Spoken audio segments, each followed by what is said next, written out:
Dan saya Tengku Gisha Pustianasya dengan NPM 2578-2078. Dan saya Rahmat Fatila Putra dengan NPM 2578-2009. Saya Penny Afelia dengan NPM 2578-2011. Saya Muhammad Diki Pratama NPM 2578-2002. Nama saya Bagas Kira Ramadan dengan NPM 2578-2063. Saya Nela Ramli Aulia dengan NPM 2578-2020. Langsung saja di sini saya akan mempresentasikan modul 2.1. Jadi sebuah sistem operasi adalah perangkat lunak inti yang memungkinkan perangkat komputer maupun jaringan berfungsi. OS terdiri dari dua bagian utama. Pertama, kernel yang berinteraksi langsung dengan perangkat keras, dan sel yang menjadi perantara antara pengguna dan kernel. Melalui sel, pengguna dapat berinteraksi dengan sistem baik menggunakan CLI atau Command Line Interface maupun GUI. GUI seperti yang terdapat pada Windows, Mac OS, Linux, KDE, iOS, dan Android menawarkan lingkungan berbasis ikon, menu, dan jendela, sehingga lebih ramah bagi pengguna awam. Namun, GUI tidak selalu GUI seperti yang terdapat pada Windows, Mac OS, Linux, KDE, iOS, dan Android menawarkan lingkungan berbasis ikon, menu, dan jendela, sehingga lebih ramah bagi pengguna awam. Namun, GUI tidak selalu mampu menyediakan seluruh fitur yang tersedia di CLI. CLI lebih stabil, ringan, dan efisien, sehingga banyak perangkat jaringan, khususnya Cisco, lebih mengandalkan CLI untuk konfigurasi. Cisco menggunakan sistem operasi khusus bernama Cisco iOS. iOS hadir dalam berbagai varian seperti iOS SE, iOS XR, dan MXOS yang disesuaikan dengan jenis perangkat dan kebutuhan fitur. Sama seperti OS dan PC, iOS memungkinkan teknisi jaringan menjalankan program, mengetikkan perintah, dan melihat output melalui monitor. Versi iOS yang digunakan bergantung pada tipe perangkat dan dapat ditingkatkan untuk menambah kapabilitas. Untuk mengakses perangkat jaringan, terdapat beberapa metode. Console port memberikan akses fisik langsung melalui kabel khusus, bahkan ketika perangkat belum dikonfigurasikan. SSH, Secure Shell, adalah metode band yang aman untuk mengakses CLI secara remote melalui jaringan. Sedangkan Telnet juga menyediakan akses remote, tetapi tidak aman karena semua data dikirim dalam bentuk plain text. Oleh karena itu, SSH lebih direkomendasikan dibandingkan Telnet. Agar teknisi dapat berinteraksi dengan perangkat melalui CLI, digunakan terminal emulation programs.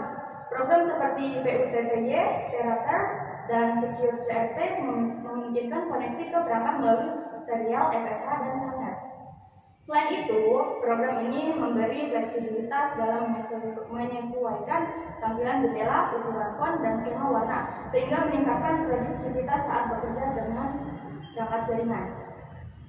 Selanjutnya, saya akan mempresentasikan modul 2.2, yaitu tentang jenis-jenis jaringan.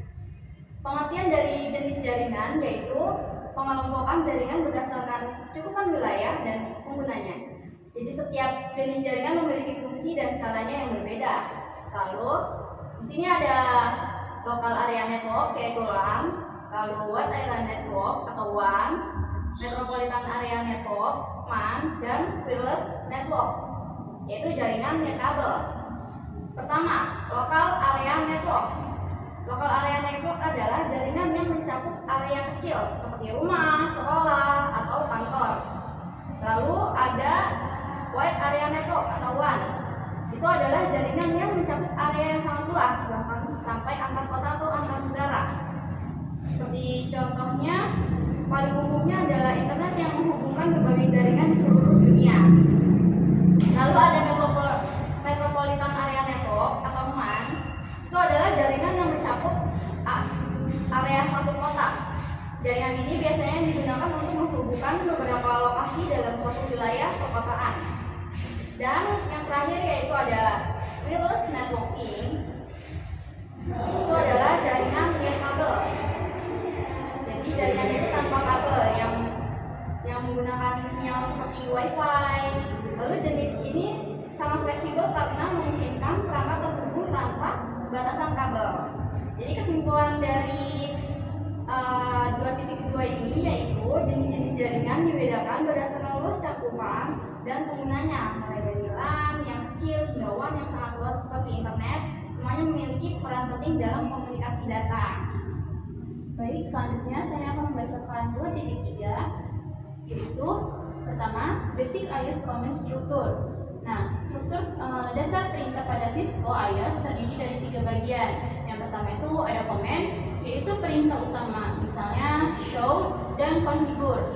Kemudian ada keyword, yaitu penjelasan tambahan, contohnya IP dan interface. Kemudian ada argument, yaitu nilai spesifik, misalnya alamat IP. Kemudian ada iOS Command Syntax Check, yaitu iOS melakukan pengecekan sinteks untuk memastikan perintah benar. Jika terjadi kesalahan, akan muncul pesan berikut. Yang pertama itu invalid input detect, yaitu terdapat kesalahan penulisan. Yang kedua incomplete command, yaitu perintah belum lengkap. Kemudian ada ambiguous command, yaitu perintah terlalu singkat dan tidak jelas. Pengguna harus memperhatikan penulisan dan kelengkapan perintah. Lanjut, yang ketiga ada iOS Help Features. Nah, iOS menyediakan fitur dengan bantuan untuk mempermudah penggunaan. Fitur yang pertama ada Command Help, itu untuk menampilkan seluruh perintah yang tersedia. Kemudian ada Context Sensitive Help, itu untuk menampilkan opsi lanjutan dari perintah yang diketik. Nah, fitur ini sangat membantu dalam memahami dan melengkapi perintah. Lalu kemudian ada hotkeys dan shortcut. iOS menyediakan tombol pintas untuk meningkatkan efisiensi. Yang pertama itu ada tab untuk melengkapi perintah otomatis. Kemudian ada CTRL-A untuk menuju awal baris. Yang ketiga ada CTRL-I, itu untuk menuju akhir baris. Yang keempat itu ada CTRL-C, itu untuk membatalkan perintah. Lalu paket tracer navigate the iOS. Dalam Cisco paket tracer, penggunaan dalam berlatih navigasi iOS melalui beberapa mode. Yang pertama user exec, yang kedua privilege exec, yang ketiga global configuration. Kesimpulannya, struktur perintah iOS harus ditulis dengan benar dan lengkap. Sistem akan menolak perintah yang tidak sesuai sinteks. Fitur bantuan dan tombol pintas tersedia untuk mempermudah penggunaan latihan melalui paket tracer, membantu pengguna memahami navigasi dan konfigurasi iOS secara praktis. Oke, selanjutnya yaitu modul 2.4. Konfigurasi dasar perangkat Cisco iOS dimulai dari hal yang paling mendasar, yaitu pemberian nama perangkat atau hostname. Secara bawaan, semua switch akan menggunakan nama default switch. Jika semua perangkat dibiarkan dengan nama yang sama, akan sulit membedakan satu dengan lainnya, terutama saat melakukan akses jarak jauh menggunakan SSH. Karena itu, setiap perangkat harus diberi nama yang unik dan deskriptif. Nama ini tidak hanya membantu identifikasi tetapi juga memudahkan dokumentasi jaringan. Setelah nama perangkat ditetapkan, langkah berikutnya adalah mengamankan akses dengan kata sandi. Kata sandi yang lemah atau mudah ditebak merupakan salah satu ancaman terbesar bagi keamanan jaringan. Oleh karena itu, setiap perangkat harus dilindungi dengan kata sandi yang kuat, baik untuk mode akses pengguna, mode akses istimewa maupun akses jarak jauh melalui telnet atau VPN.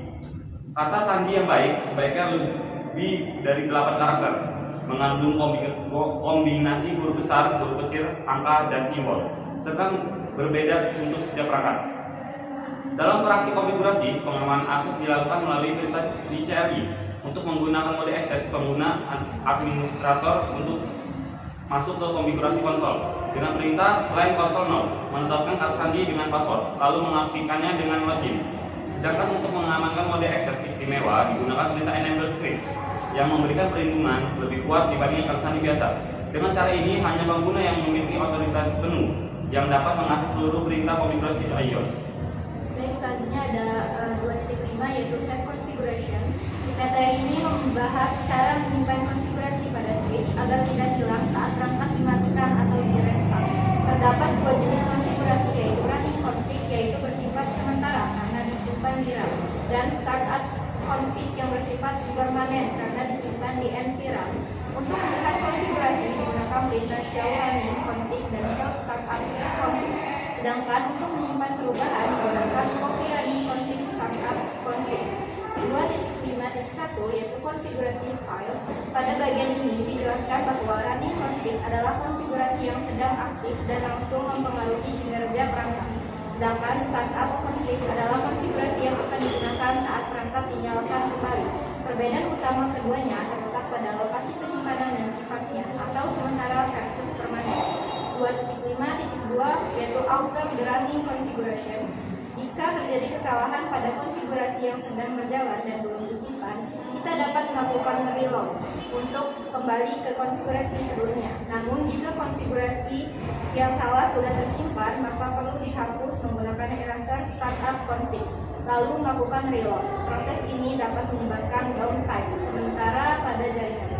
2.5.3 yaitu video, alter the running configuration. Bagian ini berisi video pembelajaran yang menunjukkan cara mengubah dan menyimpan konfigurasi pada switch secara langsung sebagai contoh praktik. 2.5.4 Chapter Configuration to Text File. Konfigurasi dapat disimpan ke dalam file menggunakan aplikasi terminal seperti PUTTY atau TeraTerm dengan fitur login.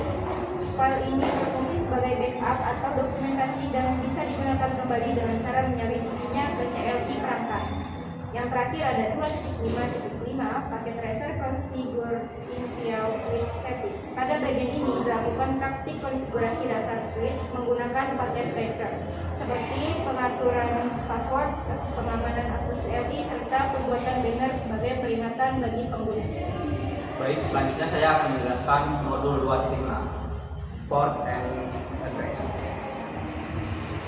Pertama adalah alamat IP. Alamat IP adalah identitas unik yang diberikan kepada setiap perangkat dalam jaringan komputer. Dengan adanya alamat IP, perangkat seperti komputer, printer jaringan, telepon point, kamera keamanan, hingga ponsel pintar dapat saling menemukan dan berkomunikasi. Tanpa alamat IP, komunikasi ujung-ujung tidak mungkin terjadi. Versi yang paling banyak digunakan adalah IP versi 4 dengan panjang 32 bit dan ditulis dalam format desimal bertitik. Contohnya seperti 192.168.1.10. Setiap perangkat menggunakan IP versi 4 juga membutuhkan subnet mask yang berfungsi membedakan bagian jaringan dengan bagian host serta default gateway, yaitu alamat router yang digunakan perangkat untuk mengakses jaringan di luar lingkup lokal. Selain itu, terdapat IP versi 6 sebagai generasi terbaru dengan panjang 128 bit. Formatnya menggunakan angka desimal yang dipisahkan oleh tanda titik 2. IP versi 6 dirancang untuk membandingkan IP versi 4 karena keterbatasan jumlah alamat yang tersedia. Dengan penulisannya tidak peka terhadap huruf besar maupun kecil. 2.6.2 antar muka dan port. Kemudian komunikasi jaringan tidak hanya bergantung pada alamat IP, tapi juga pada antar muka dan port.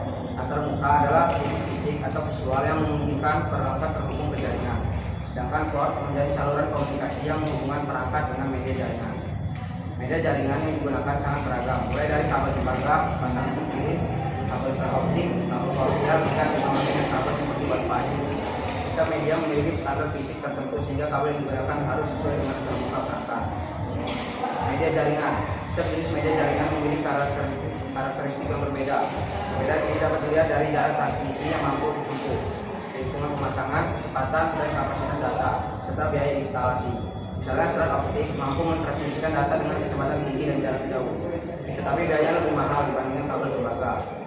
Dalam praktis sehari-hari, teknologi Ethernet menjadi standar yang paling banyak digunakan untuk jaringan area lokal atau LAN. Port Ethernet tersedia pada komputer, switch, dan router sehingga perangkat dapat terhubung secara fisik ke jaringan. Switch Virtual Interface (SPI). Switch Cisco EOS Layer 2 memiliki port fisik untuk menghubungkan perangkat, tapi port ini tidak mendukung alamat IP Layer 3. Untuk keperluan manajemen, switch menyediakan switch SPI adalah antarmuka virtual berbasis perangkat lunak yang memungkinkan administrator mengelola switch dari jarak jauh menggunakan IP versi 4 maupun 6. Selanjutnya, saya akan membacakan modul 2.7 yaitu mengkonfigurasi pengamatan IP. Konfigurasi alamat IP pada perangkat akhir merupakan langkah mendasar dalam membangun konektivitas jaringan. Sama halnya seperti nomor telepon yang diperlukan untuk berkomunikasi. Setiap perangkat di jaringan membutuhkan alamat IP agar dapat saling terhubung. Ada dua tipe cara utama untuk memberikan alamat IP, yaitu secara manual dan otomatis. Konfigurasi manual dilakukan dengan memasukkan alamat IP P4, subnet, mask, gateway, dan DNS. Secara langsung melalui pengaturan adaptor jaringan di sistem operasi Windows. Cara ini memberi kendali penuh, tetapi beresiko menimbulkan kesalahan atau duplikasi alamat jika jumlah perangkat banyak. Sebaliknya, konfigurasi otomatis memanfaatkan DHCP, sebuah protokol yang hampir selalu digunakan di jaringan modern. DHCP memungkinkan perangkat gateway dan DNS secara otomatis dari server sehingga menghemat waktu dan mengurangi potensi kesalahan. Untuk IPv6, mekanisme serupa tersedia DHCP, V6, dan SLAAC. Setelah konfigurasi dilakukan, penting untuk memverifikasi hasilnya di Windows. Hal ini dapat dilakukan dengan perintah ipconfig pada command prompt. Output perintah tersebut menampilkan tiga alamat IP4, subnet, dan gateway yang sedang digunakan, sehingga administrator dapat memastikan perangkat benar-benar terhubung sesuai konfigurasi. Tidak hanya pada PC, konfigurasi juga berlaku pada perangkat jaringan seperti switch. Switch dapat diakses dari jarak jauh dengan mengaplikasikan interface virtual bernama SSI atau Switch Virtual Interface. Prosesnya dilakukan melalui model jaringan konfigurasi global dengan perintah interface LAN 1. Kemudian menetapkan alamat IP dan subnet mask serta mengaktifkan antar muka dengan simbol shutdown agar switch dapat berkomunikasi luar jaringan lokal.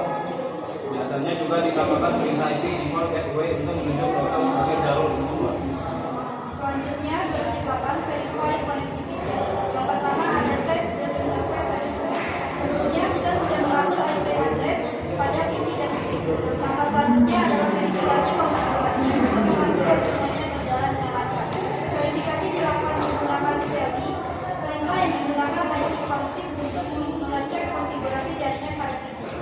Dan show IP interface brief untuk melihat status dan alamat IP pada interface switch atau router. Tujuannya memastikan interface aktif dan konfigurasi IP sudah benar. Selanjutnya ada tes end-to-end connectivity. Digunakan perintah ping untuk menguji koneksi antar perangkat. Ping juga bisa digunakan untuk mengecek koneksi ke jaringan atau internet. Jika ping berhasil, koneksi jaringan sudah benar. Jika gagal, ada masalah pada konfigurasi atau koneksi. Inti keseluruhannya adalah setelah konfigurasi jaringan harus dilakukan pengecekan.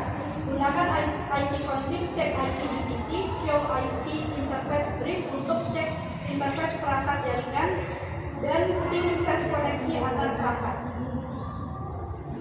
Sekian video presentasi dari kami. Maaf jika ada kesalahan kata. Kami akhiri. Wassalamualaikum warahmatullahi wabarakatuh.